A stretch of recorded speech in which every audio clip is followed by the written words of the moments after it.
Mga silid-aralan sa Dagupan City na hindi nagamit dahil sa online learning, binaha at inanay na. May ulat si Russell Simorio, exclusive. Bunsod ng ipinatutupad na distance learning ngayong may pandemya, hindi na nagagamit ang ilang silid-aralan sa Pantal Elementary School sa Dagupan City. Pero bukod sa luma ng ilang gusali, hindi na rin mano napapakinabangan ang ilang silid-aralan matapos anayin ng mga ito. Infested siya ng anay at marami ng mga sira. Kung i-repair pa yan, it's beyond repair na yan.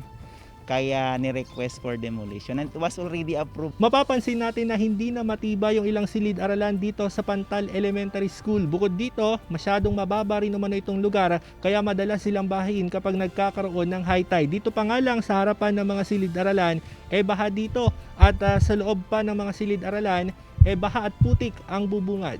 Ngayong Agosto, sisimula ng demolisyon sa 13 silid-aralan. Pabor din ng mga magulang, nagibain ang mga lumang gusali. May posibilidad na magigiba na yan kusa. Pati yung flooring niya, napakababa. May hinihintay ring pondo ang DepEd para makapagpatayo ng bagong silid-aralan sa oras na tuluyang magiba ang mga lumang gusali. Gagawa ako ng sulat ngayong araw, sa Division Office para sa kanilang approval. Once it was approved, then gagawa tayo ng request again for appraisal para sa bidding. Kasama si Henry Domencil, Russell Simorio, Balitang Amyanan.